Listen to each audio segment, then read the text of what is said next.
welcome to the Science Faction Podcast, where science meets fact meets fiction.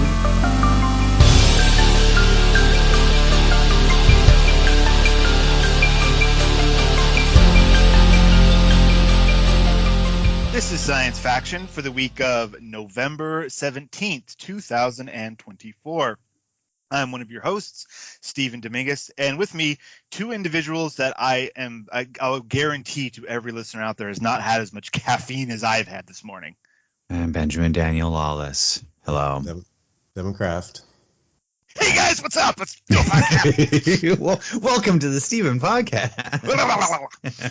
Yeah, I'm on like my second cup of coffee. This was I don't know, strong maybe, but yeah, I'm just going today. So strap in. I feel like I got to catch up with you, bud, but I'm also like, not today, man. No, hey, everyone move at your own pace. Nothing matters anymore, really. It really doesn't matter what happens. Welcome to the podcast, everyone. I'm just going to start because I'm just going to go straight for it. Sure. This past week, I went out of town with my wife. Oh. Yeah. It was a work thing for her. She had been a president of an organization, and she served her term, and it was like her like wrap up and then introducing the next president for this thing. It's an insurance thing. I'm not going to bore everyone with all that. Plus, I can't pretend to understand what all of it means. But it was cool. We went up to a city that's near Concord. Oh, you mean the one that was canceled by the game developer that made it? Sorry, that was a Steam joke. That was a video game joke. Okay, who was that joke for, Ben? It's not us. Like literally anybody that's been following like video game news recently.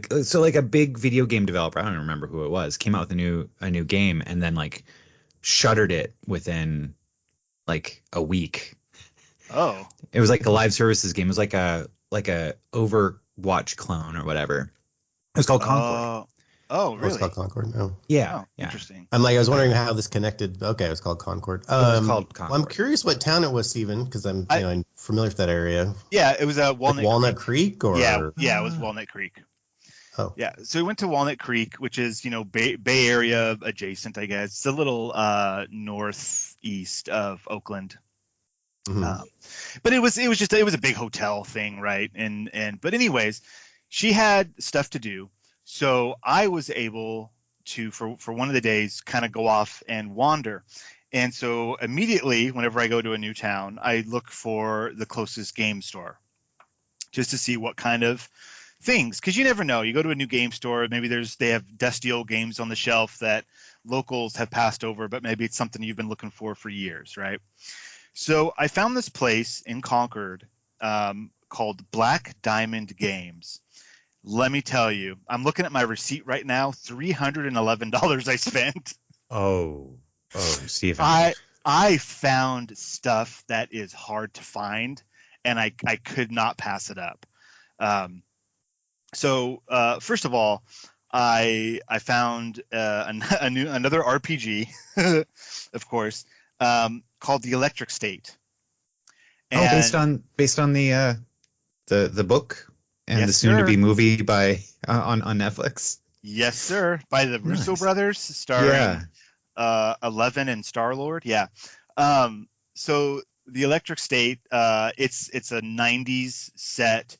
It's just like Tales from the Loop is like an '80s sci-fi kids type game. The Electric State is a '90s teen road trip type game. With giant robots everywhere from some war that happened, and they're fun-looking robots. It's crazy. Go look at the trailer for the Electric State. It's coming out on Netflix like in March or something. Looks cool, and the artwork in the book, just like the artwork from the art book, The Electric State, done by that like Swedish guy or whatever. I don't know his name. Unfortunately, there's something blocking my view of the book on my bookshelf right now, so that's very unfortunate. Anyways, I can't look it up. I found I've had this RPG on like my Amazon wish list for a while, and it is not in stock ever. Like it's always like out of print or out of stock, or like whoever's selling it is selling it for way too much. Picked it up for a cool $50. I was like, heck yes. The other thing that I found is the Mothership sci-fi horror RPG. And that is like the unofficial like alien game. It's this little indie thing. It's like it's small. Everything's like it's almost like a zine, like the rule books and stuff, and it's just packed with like sketches and weird stuff. And everything I've heard about it, it's like the best horror sci-fi type RPG you can get is Mothership. And it's what's the thing? Tuesday Night Games. Yeah, Tuesday Night Games puts it out, and there are a lot of supplements that people make for it because it's such a like you make characters not expecting them to survive, that kind of game, right? So it's really conducive to one shots. Like let's make some characters, let's put them in a situation, let's see if we can survive, let's have some fun. So I picked that up, the little box set of that, and again, that's something that you can't find anywhere. It's really hard to find. I think recently they had a Kickstarter for like a deluxe edition, which I have a friend who's got it, and he sent some pictures of it, and it's what's in this core set plus a bunch more modules and stuff, but more story things to do. Yeah. So like online, you can get it for $100 on their website for the deluxe and $59 for the core. That's cool. There you go. So yeah, apparently you can order it directly from them. That's something I was not aware of. Thank you, Ben. I should have Googled that. All right. But anyways, links will be in the show notes. Links in the show notes. Thank you. That's for me. How much did I pay for that? $60. I paid for that. It was the only one on the shelf, so I snagged that. Electric State was also the only one on the shelf, so I grabbed that. I grabbed a bunch of Citadel paints for painting that are like rare to me colors, stuff that I can't find locally, and I'd rather give my money to a game store than online to somewhere else. So I picked up a bunch of paints. I found, so my eldest daughter, I'm getting her into D&D a little bit. Over the past couple of weeks, we've been slowly building a character. She's decided on a elf druid. And so as we're building out this character and I'm seeing, what she's taking out of it, it's been great. I went to go look for some minis, some elf druid miniatures, thinking like, I'll paint one up, and one day when we play D&D, like, here's a mini that you can use that is your character. And locally couldn't find one at any of our local game stores. This place had a huge wall, and I picked one up, which was great. So that was easy to do. And then I also spent about $130 on Star Wars Unlimited cards. So I bought a box of booster packs and the latest 2-player kind of starter. What's like the best thing for you, Stephen? Money. Is that this store doesn't exist near you? Yeah. 100%. Yes. Because when I went in there and I told Martine, I was like, hey, I'm gonna spend some money. She's like, you spend some money, like it's fine, like not go crazy, because if I went crazy I would have spent a whole lot more, but it was like, spend some money. And I was like, all right. So I just grabbed things where I was like, I don't need this, but this is rare for me to find, and so I'm gonna pick it up. But I very easily could have doubled the amount of money I spent there on other things that I saw, other game expansions or just fun things, little games, books. They had this whole section, and this is the best. They had this whole section of like indie RPGs, these like little books of small games. And there was one there I almost picked up, but it's called Coyote and Badger, I think. And it's like it's like a little 2-player. I think it's billed as like a cozy RPG where you're like these 2 characters and you just get into mischief, and that's all it is. And that's something that I've had on my list for a while. I almost picked that one up, but it was like I'd rather have other things instead. Anyways, that was my out of town trip, and going to this game store once again. That's Black Diamond Games in Concord, California. Really cool people there. Had a chit chat with a few of them. And of course, I spent a ton of money there. So they were cool people. Oh, there was a whole section in the back. People were playing Pokemon. It was like a whole deal. So seems like a really cool place. So yeah, that was my real life. Took a little longer than 5 minutes. But anyone else want to talk about things? Yeah, man, it's been a while since you've been here, man. What's going on? How you doing? Where you been? I think I mentioned off the podcast we went to Fredericksburg last weekend. Nice. Which is why I wasn't here. It's a town in Texas. It's like a 5-hour drive from where we live. It's kind of the wine country of Texas, so it's like kind of like Napa. And it has a really cool downtown. It's all I guess German settlers kind of started it because a lot of the restaurants are German food. And the wineries are really nice, and we stayed in a cool house. It was just kind of a fun weekend. Was it just you and Jen, or was it like a family trip? No, it was a family trip. So it was Jen and I, and then our kids, and then Jen's sister and her 3 kids. Megan, her sister, her boyfriends, and Jen's mom. So it was quite a few people. And we did most things together, but also it was nice because like on one day we could have Jen's mom watch the kids, and the rest of us could go wine tasting. How was the wine? It was good. It was funny. So the first winery we went to was this really big, fancy winery, and I parked the car, and everybody else was in line. So we came in, and there was a line, which is already weird. But the woman at the desk was like, "Okay, well, we can fit you in like a half an hour." And someone in our party was like, "Oh, okay, well, I guess we can wait." And then I got in there after I just heard him say that we can wait a half an hour, and I was like, "Oh, can we buy a bottle of wine while we're waiting?" Or I asked her, "Can we just buy a glass of wine while we're waiting?" She's like, "Oh no, I'm sorry." I'm like, "Well, then can we buy a bottle?" And she's like, "Yeah, but you can't drink it." And I was like, "Can we go somewhere else?" And everyone else was like, "Oh yeah," because apparently no one else wanted to be rude and say they didn't want to stay there. So when I got in there, I'm like, no, I'm not waiting a half an hour at a winery and not drinking. What the hell? Like, what is this place, by the way? What winery won't sell you wine and let you drink it? Like, apparently it's this thing where they want to sell memberships, and it was just like this whole thing. I was like, no, I'm not staying here. This is stupid.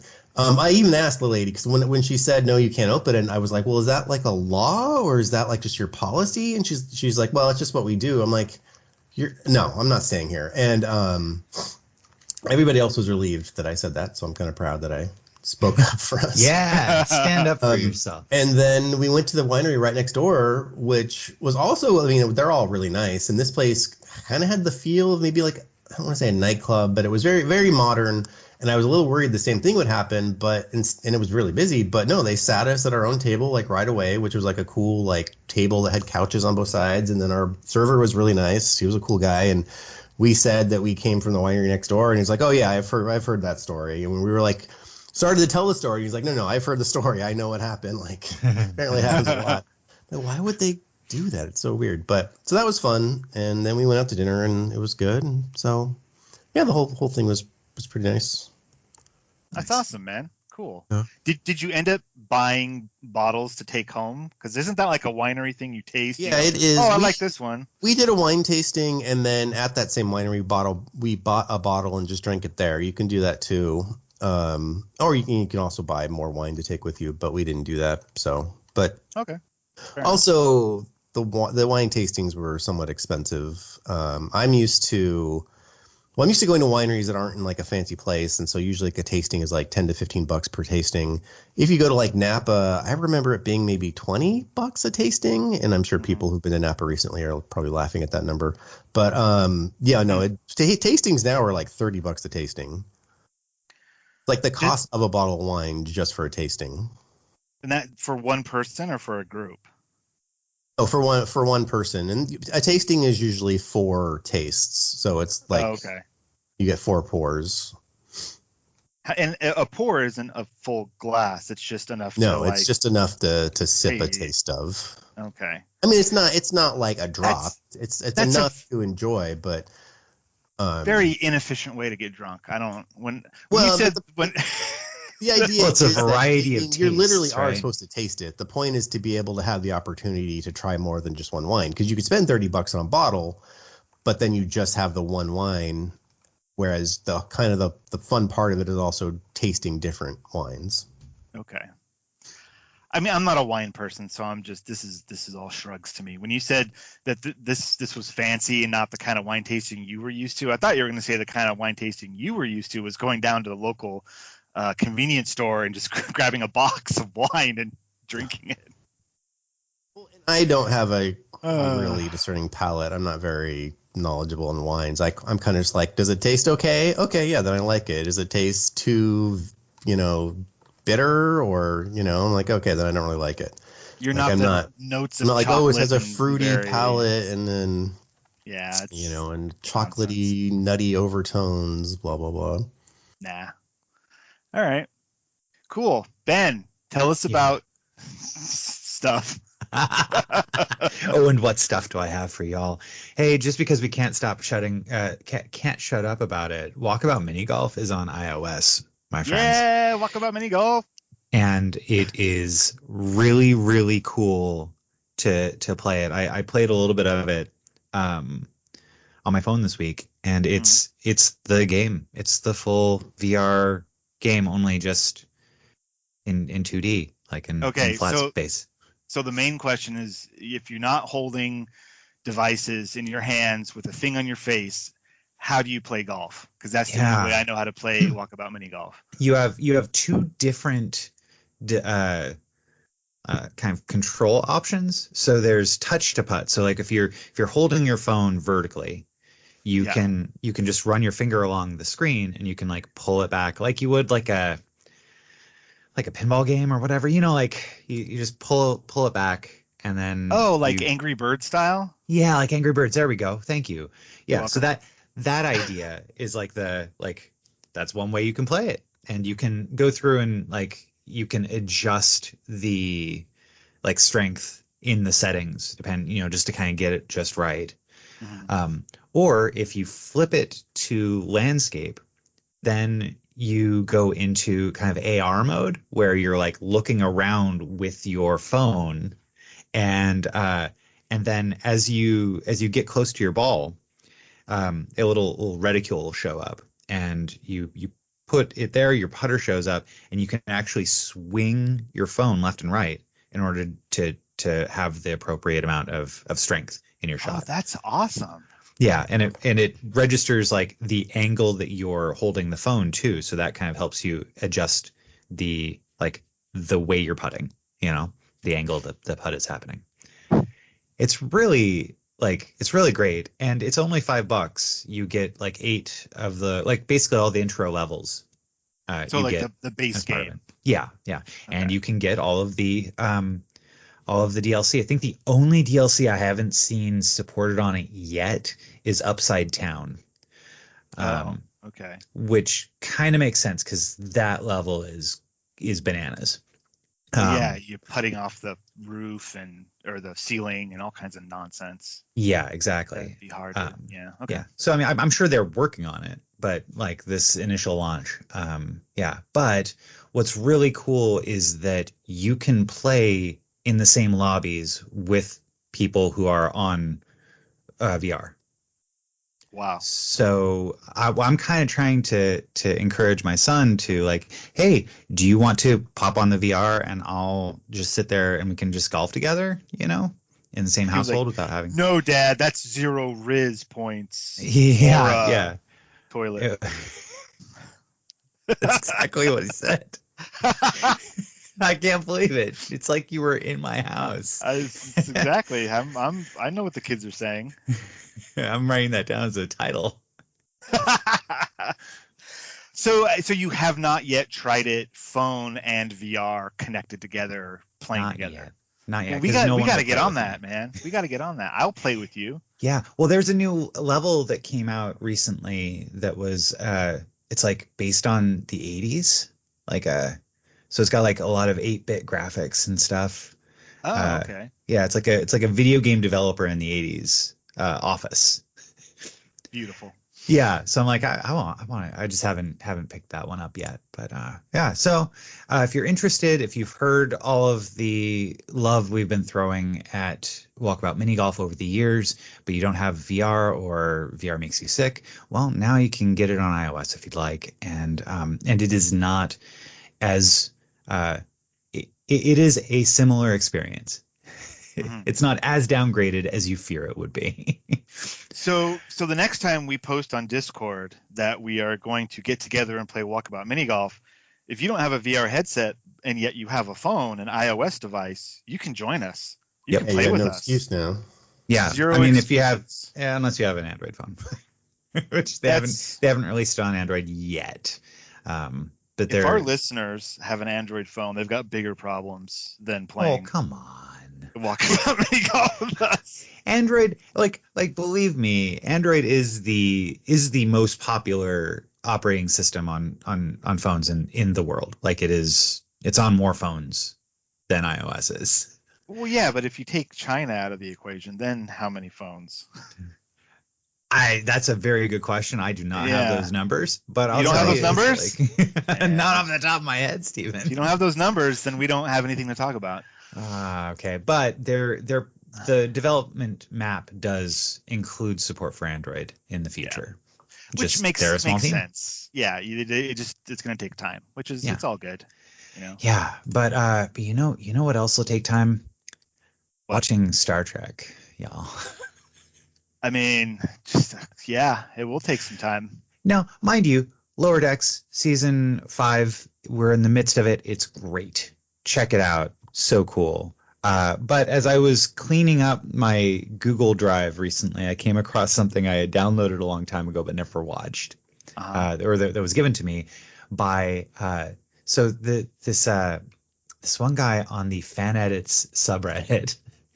His name is Chris Wilson, and he made what he calls Season 0 of Star Trek: Strange New Worlds. What does that even mean? What does that even mean? So, people who are in the know understand that when Strange New Worlds debuted, that wasn't the beginning of the story for Pike and crew of the Enterprise.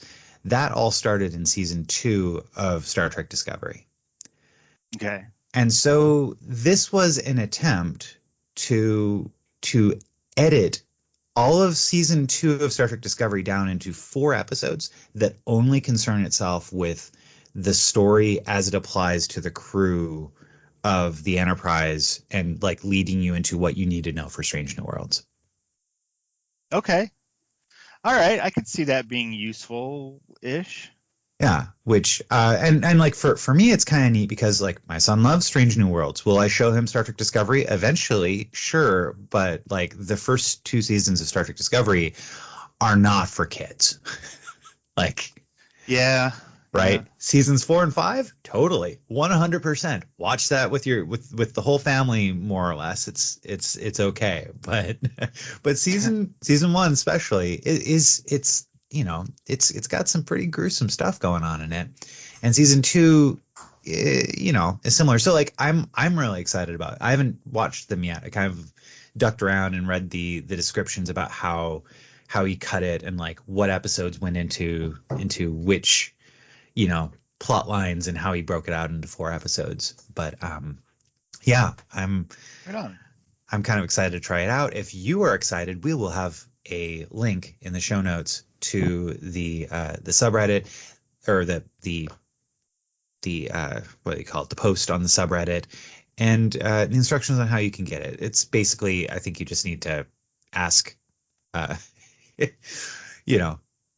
ask for a link, and you'll get a Google Drive link. Nice. Yeah. Just as a short aside to this, patron Renee posted on our Discord at the beginning of the month for Ben, and I see that you have not reacted to it, Ben. So So she posted it looks like a maybe from It's from Twitter from a few years ago. The great thing about Star Trek is that there is so much Star Trek that by the time you finish watching all the Star Trek you can, just go rewatch, because after over 800 episodes of Star Trek, you have surely forgotten a lot of the Star Trek. True. Oh yeah, so true. So true. I mean, that's what I'm doing. Oh my gosh. Okay, now I'm putting a heart reaction on that. There you go. Thank you, Renee. That is so me. That is you, Ben, 100%. Well, it's funny because like I'm excited. Eventually, I'll get back into rewatching Voyager, because that's one show that I think I've only watched most of the episodes once, back in the 90s when they first aired. So, yeah. I'm sort of, I mean, I've rewatched it a few times. I'm sort of rewatching it now. I'm kind of jumping around different shows to watch. But lately I've watched some of the second season again. Anyway, I've definitely seen Voyager a lot more than you have. Yeah. Well, I mean, we're in the midst of a rewatch on DS9 with my son. It's funny because we started watching. He wanted Worf. He liked Worf. You know, when he was at that age when I was like, yeah, let's watch some Deep Space Nine. So I was like, all right, well, let's watch a couple episodes here and there of the first 3 seasons, and then season 4 through 7 we just devoured. He's like, that was great. Let's see the beginning. So now we're watching every episode, and we're maybe a few episodes into season 3. So we're going to be finishing up DS9 here pretty soon to get back to where he started. So I brought up, I was like, hey, how about Voyager? He goes, nah. And I'm like, how about Next Gen? He's like, that looks boring. Nerd. Well, my kids, I still use Star Trek as a threat to my kids. Like if they're watching something that I don't want them to watch, or I told them to turn off the TV, I'm like, all right, fine, I'm going to put on Star Trek. I'm like, no, because they just know it is the boring show their dad watches. It's been cool that like he's been introducing me to One Piece, you know, and we've been watching that together, and then we like take turns between One Piece episodes, DS9, and Farscape episodes, and you know, it's been pretty sweet. He's my little nerd. Yeah, I can't believe I said that. You got yourself a little clone that you're cultivating. Dude, I cannot tell you how different he is from me. He is his own person, like it or hate it. But I love him, you know. That's great. You know, when I was looking at the that trailer last week for the Skeleton Crew, there's a little part deep in my heart that's like, I hope my kids watch this and enjoy it, and this is their way in. Yeah, how cool would that be? Oh, that would be so awesome. Do you think Prodigy will ever be that for your kids? Because I mean, there's wasn't even that for me. What are you talking about? Well, there's a lot of really cute characters on Prodigy that like you can't like Murph. I mean, well, that right? See, when I hear How can you Murph, say no to Murph? all I can think about is the thing that was in my butt when I was a kid. What? Let's move right along to future or now. That was like the slang for a wedgie in our. Yeah. Was it? Yeah, in our area. Yeah. Jeez, I only read books. I didn't have friends, so thank you for that, Stephen. So you got those. You just no one told you the name of them. Yeah, nobody was like, "Hey, I'm going to give you a Murph right now." No. Did it? It's not. Like, no. Hold on. You got Murphed? A Murph is passive. You get a Murph. You don't give a Murph. Oh. Like you give somebody a wedgie. You have a Murph. That's right. Devin grumbled. Yeah, you're right. I can't even. What did you call? You just said like, I have cloth in my butt. Like, what did you say? I kept it to myself, Stephen. Yeah, okay. Fair enough. That was really not something I shared with a lot of people. Well, I'm an oversharer, Stephen, as you said, you had no one to share with, so that's a whole nother. Oh yeah, I kept my damn mouth shut, Stephen. as you well should have. Let's move on to future or now. Now. This is great because we all brought something this week. So let's get going. Should I roll a dice? Who's gonna go first? What's happening here? Roll a die. Roll a die. Yeah, I'll take 1 and 2. Okay, Devin, what are you taking? It's a D6. Ben's got 1 and 2. 3 and 4. All right, I got 5 and 6. Here we go. And we have a 6. All right, go for it, Steven. That is me. All right, I'm calling this one Money for Nothing. This comes from Science Daily. It was posted on November 14th of this month. The title is Cash is King, the surprising truth about spending habits in a cashless world. This is kind of a short one, but it's kind of interesting. Physical cash not only influences how much we spend, but also fosters a profound sense of psychological ownership that digital payments cannot replicate, according to new research. So this is interesting because as time goes on, I find myself like recently I took my wallet and went, I don't want this. This is a bunch of nonsense I'm carrying around. And I changed it to one of those little like really slim things that only carries like a handful of cards and has a little elastic bit for some cash to like fold up and put in there like for emergencies or whatever. And that's all I carry with me now. Because you're a 21st century adult. That is correct. And my watch has my data that I can beep, and then that's how I pay for a lot of things. So for me, money doesn't mean anything. Like what this article is going to show, like I have this, I don't know if it's a problem or if it's just this effect that money is kind of this abstract thing. So in a paper published in Qualitative Market Research, which is a great read, you guys, if you need to fall asleep, researchers detail as cash fades from our wallets, so too does our awareness of spending, leading to impulsive and unnecessary purchases. $300 at a game store. Yeah. Yeah. The study suggests that maintaining a physical element in our payment systems may be vital for promoting responsible spending behaviors. I'm so irresponsible, you guys. So the research team conducted their study in 2 different cultures and at very different times. New Zealand in 2013 and China in 2023. They used focus groups and open-ended questionnaires to gather rich, detailed data about consumer experiences with cash and cashless payment methods. Participants were asked to describe their feelings and behaviors surrounding the use of different payment modes. They found that cash promotes heightened awareness of spending, while cards and apps often lead to a disconnection from the money being spent. How do you guys spend your money? Does this sound familiar to you guys at all?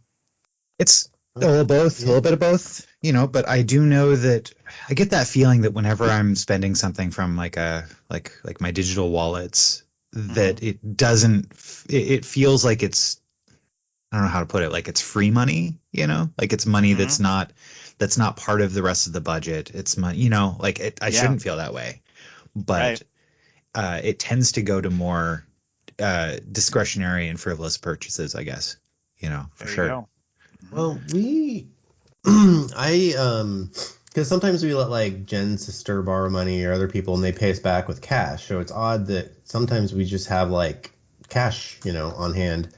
And I feel like spending the cash is feeling like we're not spending money because it's not accounted for in our bank account and digitally with all the financial stuff. So I'm like, spending cash, I'm like, well, this is just free money because this isn't accounted for anywhere that's meaningful. It's just paper that I can exchange for something I want and not think about it. So for me, it's kind of the opposite. Okay. I think maybe it comes down to if I have a balance in, say, PayPal or Venmo or one of these other, or Apple Cash or whatever, that feels like the same way I feel about cash money. Yeah, well, I agree. It's the same thing because, again, that money that you got on Venmo from someone isn't in your bank account. So you like the number you look at for your accounts to be like, okay, well, how our finance is doing, it's not accounted in that. So you're like, oh, well, this is, again, just like free money that when it disappears, it's not going to change my financial status. So same thing. Yeah. We are incredibly privileged people talking about money this way. I just want to point that out.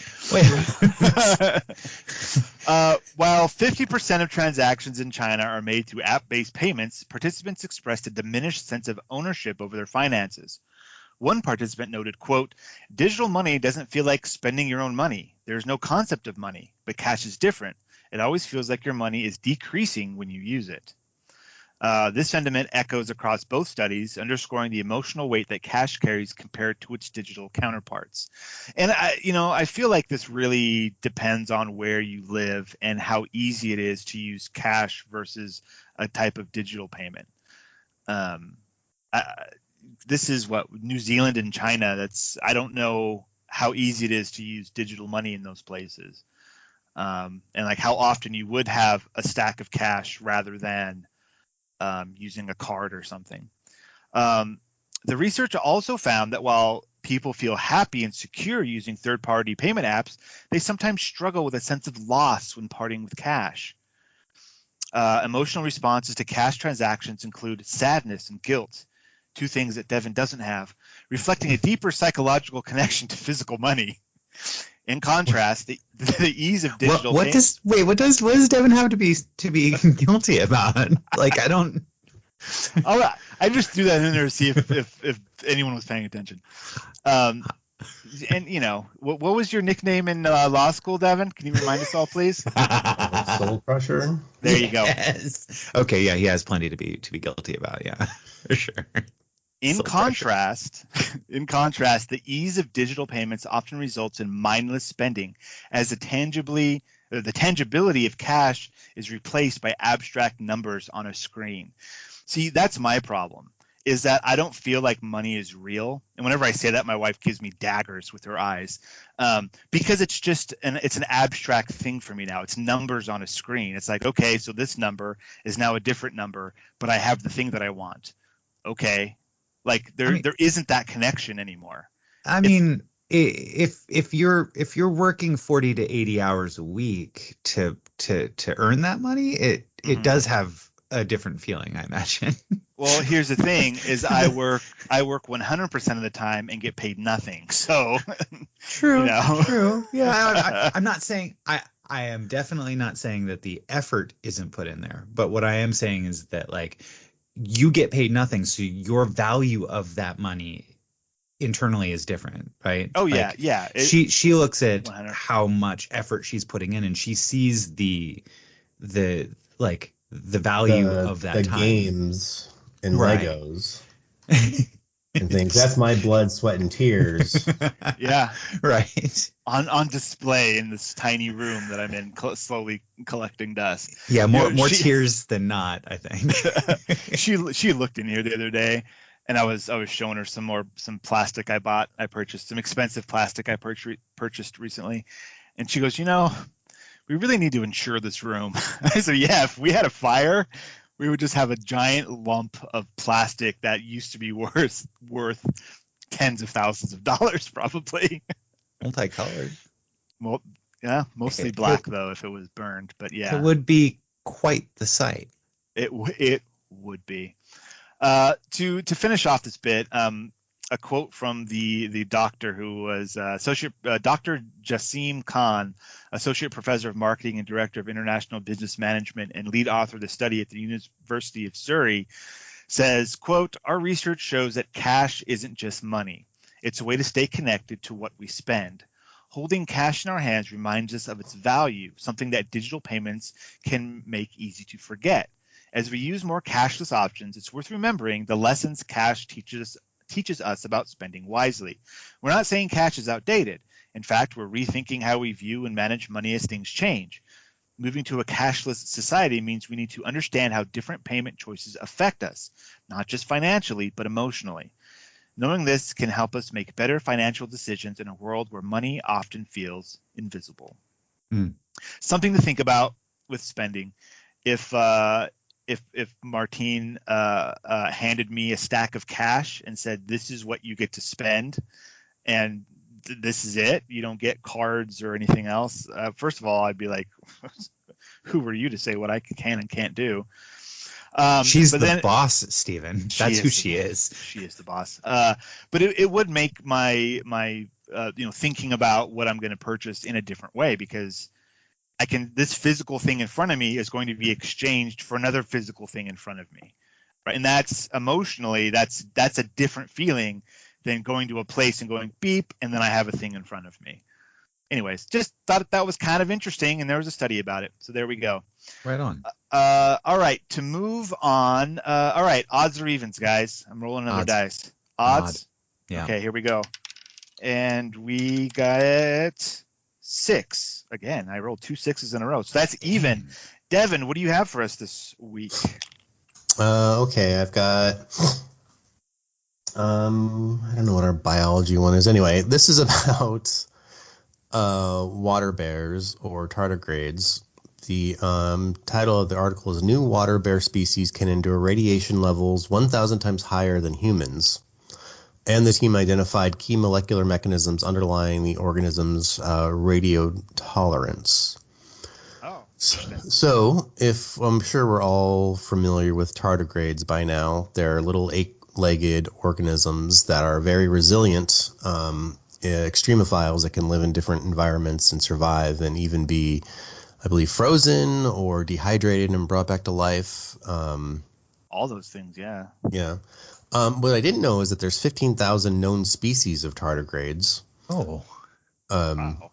Yeah. I mean, that in of itself is interesting. I mean, any organism, we talk about the general organism, but there's usually a lot of different varieties of an organism, which is another key indicator of evolution of how things can change, which is kind of interesting. But 15,000 different species, that's a lot. So this particular species, which is H.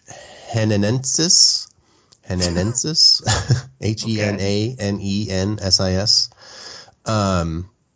is the particular one we're talking about.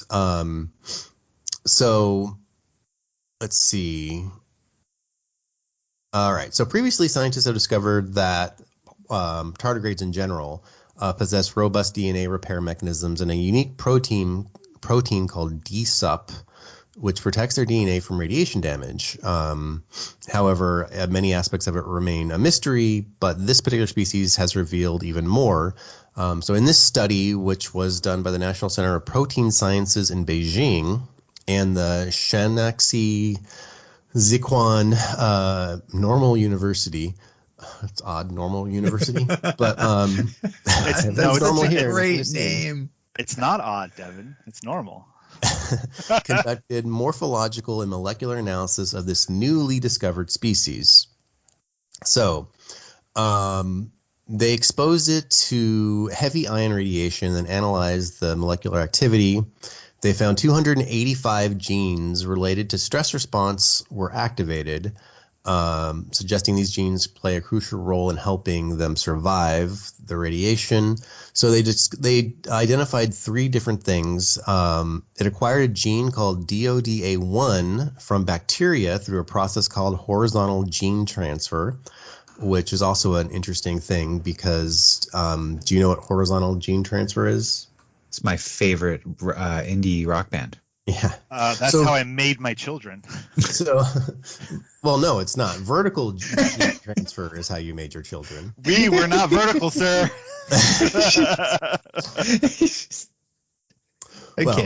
Speaking technically, vertical is passing genes generationally. Horizontal is where an organism acquires genes from another organism, and they can be completely separate species, and they are usually completely separate species. I think it usually happens. I mean, where tardigrades are something very small, like on a molecular, not a molecular, but on a microscopic level. But I think bacteria do a lot more horizontal gene transfer because when they consume another organism, they can, in certain ways, incorporate those genes directly into their genome. But anyway, that's horizontal gene transfer. So these genes allow the tardigrades to produce battalions, BETALAINS, which are pigments with powerful antioxidant properties, which help the tardigrades be protected from harmful effects of radiation by neutralizing harmful free radicals. They also possess a unique protein, DTP1, which specializes in repairing severe DNA damage known as double-strand breaks. This efficient repair process is crucial for the survival after radiation exposure. They also have metachlorians, BCS. No, I'm kidding. The special mitochondrial gene BCS1 has evolved to become more active in response to radiation. This gene helps protect the mitochondria, the cell's powerhouses, from damage caused by radiation. Wow. Yeah, so that's about it. There's an end quote from the researcher. Extreme environmental resistance of extremophiles, such as tardigrades, is a treasure trove of unexplored molecular mechanisms of stress resistance. Functional research on these radiotolerance mechanisms will further broaden our understanding of cellular survival under extreme conditions and may provide inspiration for promoting human health and combating diseases. So just more interesting things to learn from tardigrades and how hopefully one day they might be applied to humans, possibly. They do talk about the end about it, maybe someday being used for astronauts to withstand radiation exposure on the moon, because the moon has no atmosphere to protect it from the sun's radiation. I mean, that's true for any space travel, even traveling to the moon or traveling to other planets. Radiation exposure is a huge hurdle that we need to address. So if we could somehow use these techniques on our own genetics, that would be awesome. I mean, that's what we hope to do one day. What did they do in Project Hail Mary? Wasn't there something like pumped through the holes of the ships to help with radiation? Am I misremembering? I mean, I don't remember specifically from that. There must have been, because that's definitely an issue. People talk about like water shields, like actually having water in the hole around. Yeah. And even there was that TV show, I can't even remember the name of it. There was only one season where they traveled to Mars. And one of the episodes, they needed to get water, but they needed to get water out of their water shield. And so they had to go outside the spacecraft and like open up a hole or open up a vent and then get that water from the hole into the spacecraft. Okay. It was, that show had a lot of scientific issues, but was that the one with Starbuck? No, that one was god awful. But yeah. So I'm like, I don't recall this. So probably no. This one was slightly more hard sci-fi, but still not great. This one had I can't remember the main actress. Can't remember her name. Darn it. But no, this one tried to be scientific, and I think the plan was the second season was supposed to be them on Mars, and then I'm sure there was supposed to be a season where they come back, but it didn't get renewed. It was on Netflix, and so it was just them going to Mars, and every episode they had different hurdles. They ran, what was it? There was a food issue. There was an outbreak of a disease on the spacecraft. But like one of the things I remember distinctly was it had to do with something happened and they were like light on resources, and they needed to join up with another spacecraft to get the resources from it. Like they were being sent a resupply, and it like the thing is it like I want to say it like slingshotted around Mars and was coming back at them. And the whole issue was like, okay, well, we can't capture it because it's going the opposite direction, and we're traveling, thousands of miles per hour in this direction, and it's traveling in the opposite direction, and we can't slow down to capture it. So how are we going to dock up with it? They presented the problem, and I feel like I must be misremembering, although I'm pretty sure I'm not, because that's why it was so bad. They present the problem and then never solve it, and I think they just like show it docking with it. And I'm like, you had the knowledge to say this is an impossible thing to do. And you identified the problem, and I was waiting for a clever solution, of which there isn't any, because you can't, unless you have Star Trek level technology, you actually can't solve this problem. And then you just did it anyway. And I was like, okay, well, this show is just not even maybe they reversed the polarity of gravity or something. Yeah, which you can do in Star Trek, but not like this was like a near future sort of hard sci-fi show. Was it called Away, starring Hilary Swank? Yes, that's it. Mm-hmm. All right, link will be in our show notes. There it is. Which had nothing with I brought that up because of the radiation. Yeah, they did get water out of their radiation shield. The another classic sci-fi bit that used water as a radiation shield was in Timeline by Michael Crichton. Oh yeah, and that's their time travel machine had it. Yeah, there it was shattered. It did, and that was a big problem. That was part of the plot. All right. Well, I'm not rolling any dice because the only person left is good old Ben. What you got for us? Well, I'm walking in a spider web this week, y'all. It's a short one. I just want to let everybody know that, hey, we have an official logo for CSS, the web technology that makes the internet beautiful. CSS standing for Cascading Style Sheets. Recently got a new logo. As a community vote that was in the CSS Next repository on GitHub. There's a bunch of really neat ones in there, and you can find links in the show notes. But the one that was chose was really fascinating to me because of what it meant for based on the history of the web.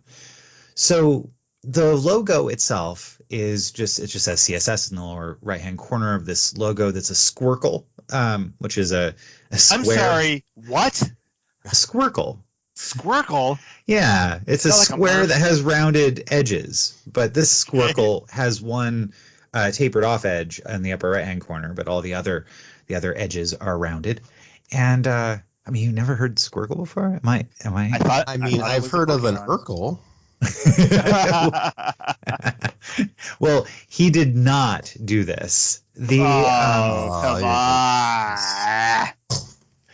Now, what's really the design of it is nice. It's pleasing to the eye. It fits really well with other accepted logos that have been made for JavaScript, the WebAssembly language, HTML, other sorts of technologies that build the modern web.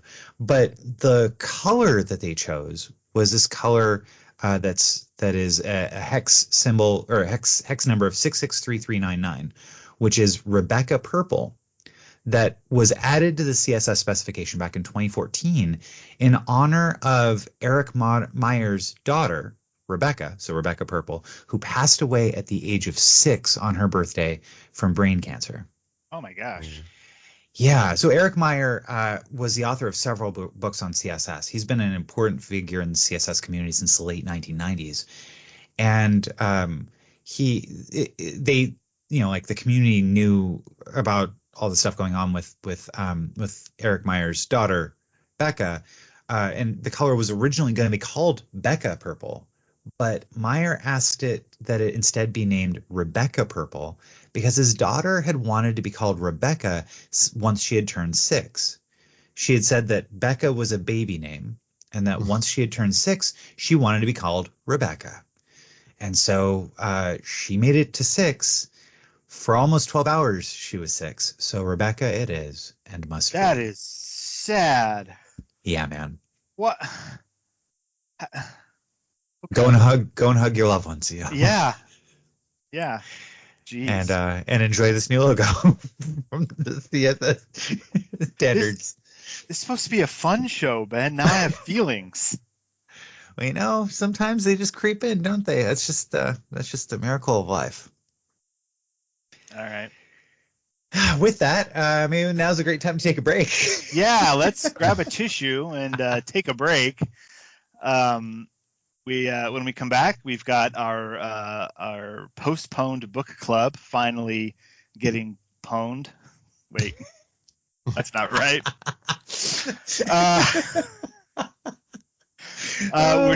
It must be quite the sight.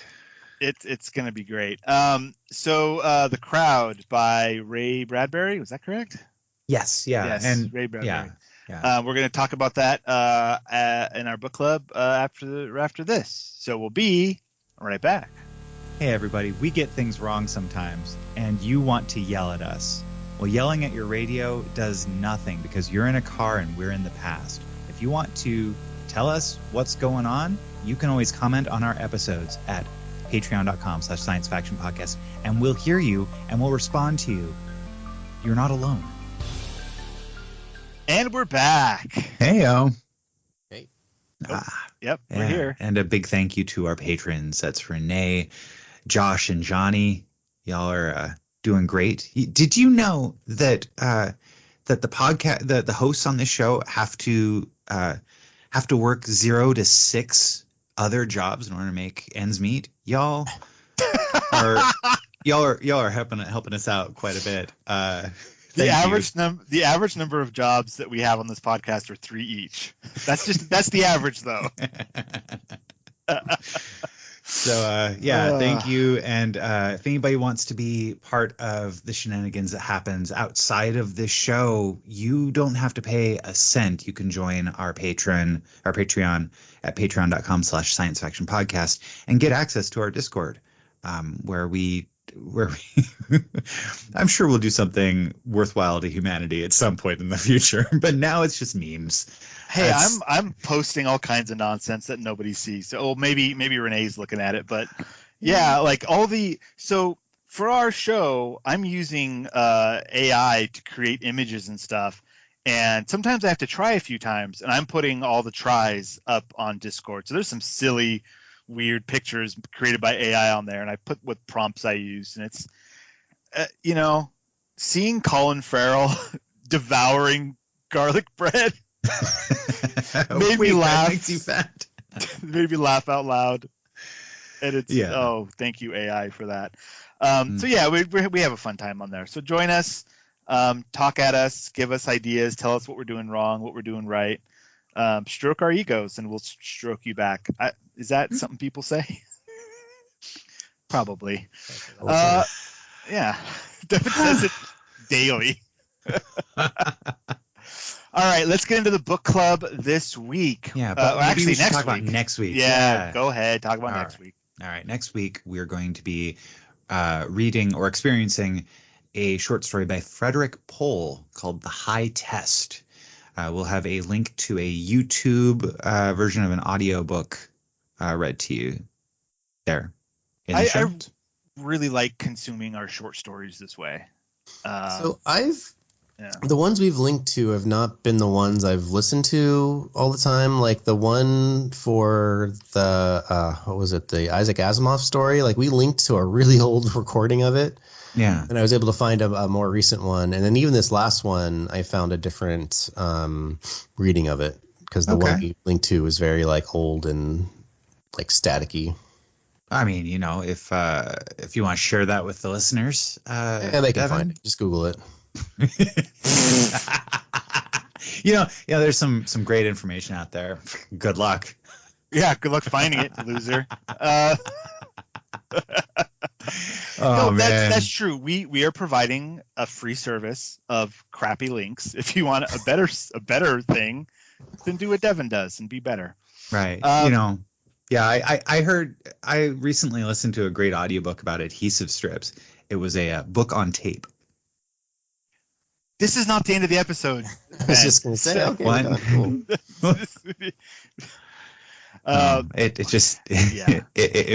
It fit there, so I put it there. That's sometimes you need to ask for consent. That was a bad one. Did you guys ever get? I know I'm gonna say 100% for Ben, but do you guys ever get a book on tape from the library when you were a kid? Yeah. I did once, and I've never been a big fan of audiobooks. It was that experience that made me go, wow. Well, the only way that I'm understanding anything that they're saying and sticking with it is if I either have the book already in hand or I'm lying down in a darkened room and not being distracted by other things going on, and then I just fall asleep. So I've never been a big audiobook guy. I've listened to a few while driving, but before I could drive, they did less than nothing for me. All right. Well, speaking of driving, let's talk about The Crowd by Ray Bradbury. That was a really good segue. If you've read The Crowd or listened to The Crowd, that was an incredible segue. Well Thank done. you. I appreciate it. A+ for me. Gold Yeah. star. So The Crowd, what year was this? This was like in the 40s or something? Because there was a severe lack of seatbelts in this story. I don't know if you guys noticed. Fun fact going into this, Bradbury himself never had a driver's license. Wow. Yeah. Let that sink in as you take in The Crowd. Okay, so the Crowd. We don't have the information here on our notes, so I'm searching for it. What year? 1943. Was when this was published. So we're gonna just dive right into it here. The Crowd is about a gentleman who gets in a car accident, and one of the things he remembers very clearly is the car tires still spinning after the accident, and a crowd of people that seem to have gotten there a lot faster than they should have. Yeah, like within 30 seconds. They were just, boom, there were these people, and very recognizable people. Like there's the kid with the freckles and the ugly old woman and whatever else he says. And he attempts to tell people about this. He's like, hey, doc, this was weird. And the doctor's like, you're in shock. Like, shut up. Like, nobody takes this guy seriously. He tells his friend, he's like, hey, friend, after he gets out of the hospital after a couple weeks, hey, it was really weird. He's like, yeah, you've been telling me about this crowd of people showing up too soon several times. You're insane. No one's believing this guy. Mm-hmm. And yet he starts looking for accidents with a friend, and he's able to like generally figure out that whenever an accident happens, like the same people show up within 21 seconds, and it's the exact same people. And then he goes full like Charlie from It's Always Sunny and makes a newspaper clipping wall and attaches all the red string to it. That's a very specific reference. And he finds old newspaper clippings of car accidents and looks in the crowd and like recognizes the same people and just starts going insane. Like these people, what's with these people? And what I really appreciate about this story was that it is firmly grounded in its era. The language that's spoken, the way that the story is told, it feels very like, I don't think there's a way for me to listen to the story where everyone isn't wearing a suit. It just felt like everybody was wearing a suit. yeah, for sure. Yeah, it's of the era. It for sure. Devin, tell us what happens next. Well, I mean, it ends with him getting in another car accident. And on accident or on purpose, do you think? I don't know. Was it on purpose? It seems perhaps purposeful, right? But like part of what it is that he's mentioning is that he came across one accident where it was pretty obvious that the person in the accident should not be moved, and the crowd moved her, and she died. Yeah. And that's what happens to him. He's in the accident. The crowd shows up, and he's trying to tell them not to move him. But then they do. Well, no. But then before they do, he gives his consent to be moved, and that right there is the moment, right, where, well, the groupthink takes over. Like, this is a story about groupthink. This is a story about the triumph of a group doing something that seems completely against like any kind of understanding that we can necessarily ascribe to it for potentially nefarious purposes, and the group wins, which kind of feels like any one of the last 4 stories we've read. Surprisingly. Like I'm sensing a theme, as well as other things in life that are happening. Yeah, but like there's also this supernatural element to the whole story. Yeah. Not just a group of people that are doing a thing together and not thinking about it, but like I kind of felt like this was a play on like the gremlins on the wing of the airplane, right? There's some thing, there's some entity, there's some whatever that is like, all right, we show up at these car accidents and we move the bodies to make sure they die, and we grow our numbers. Like that's how we survive as a subspecies or whatever they are, which is never defined in the story. It's just like some weird thing left up to interpretation. But that's what I got out of it, was that these people, these things run and show up to a car accident because if they can make this thing die before anyone else gets there to save them, then they become one of the crowd. Yeah. Well, let's just take a look at 1940s America. A humongous Red Scare, like the fear of communism everywhere.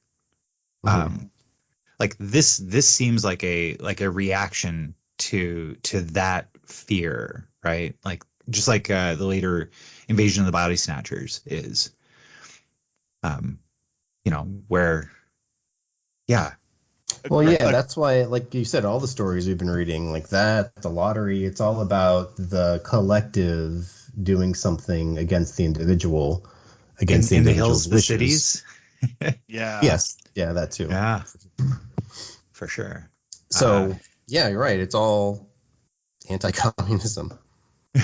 Maybe if I wasn't looking for that, I wouldn't have found a story called The Crowd. But yeah, wild. Stephen, did you like it? I liked it. I thoroughly enjoyed it. I enjoyed the vintageness of the story, not only of its setting, but also the vintage, like a fine wine. Oh yeah. If I could spend $30 and sip this story, I wouldn't. Yeah, Aww. I mean, I got it for free. Why would I spend $30? It's beside the point. I really enjoyed the story. It was really short, right? This was like a 20-minute read or listen. And I enjoyed the old-timey reading of it. Just the all around old timey. Like I like old sci-fi because it reminds me that people have been thinking of extraordinary things forever.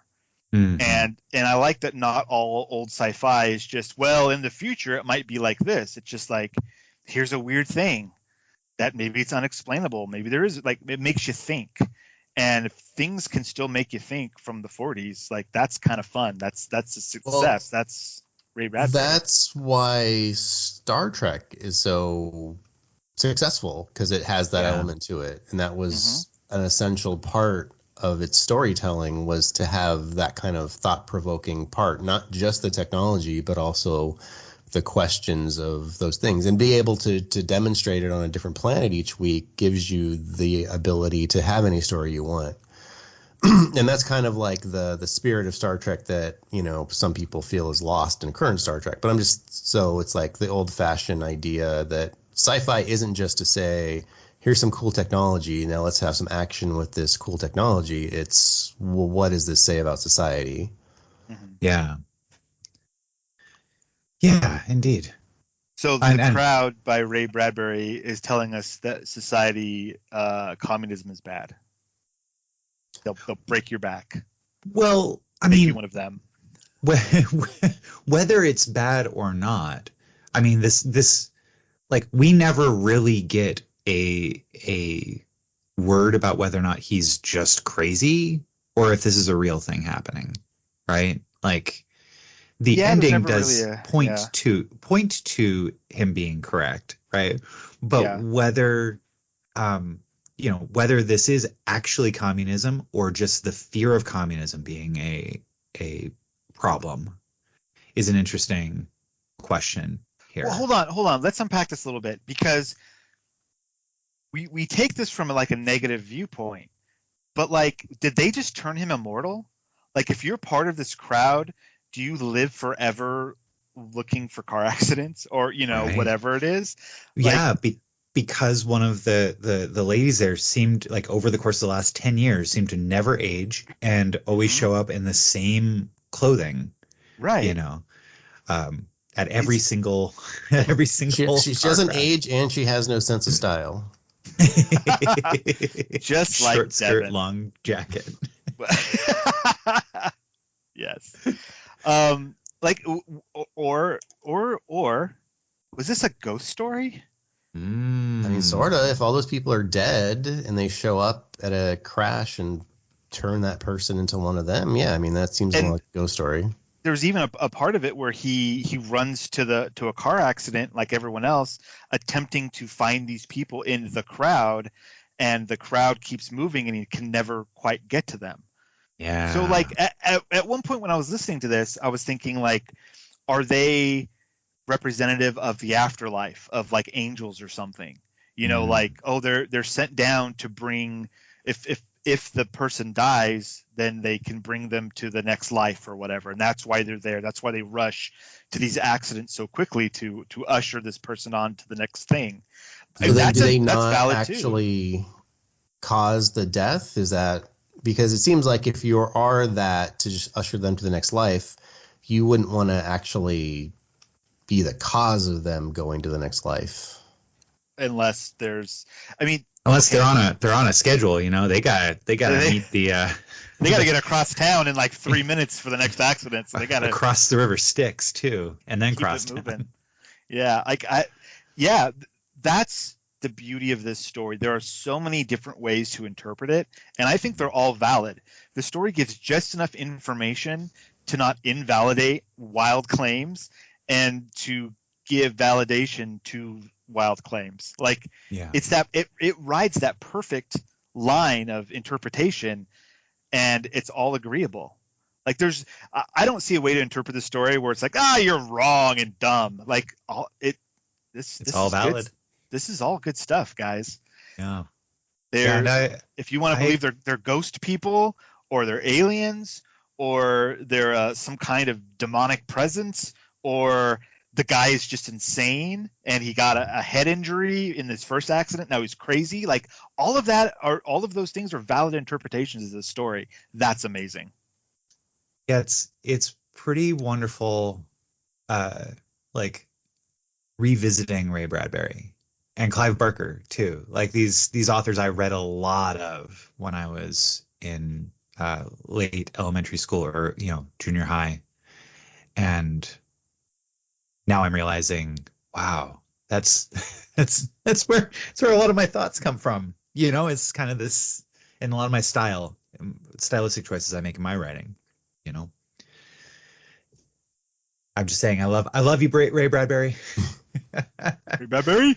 Ray Bradbury. RB is my guy. By the way, Arby's is just RB roast beef, like it's like a portmanteau or whatever. Oh no! How come I never noticed that? Isn't that insane when someone points that out to you? Yeah, that's crazy.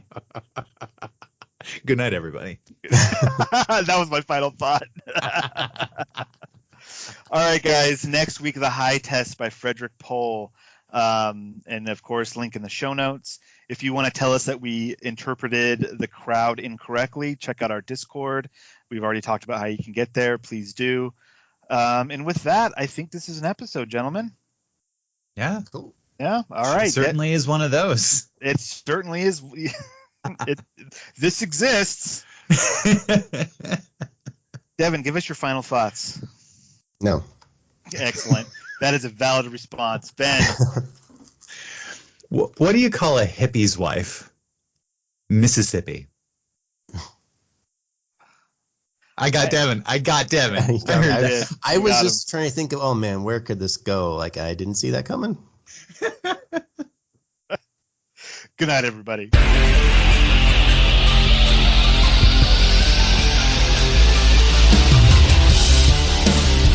This has been the Science Faction Podcast. Tweet to the host at SciFact Podcast. Email them at sciencefactionpodcast@gmail.com and visit sciencefactionpodcast.com for more episodes.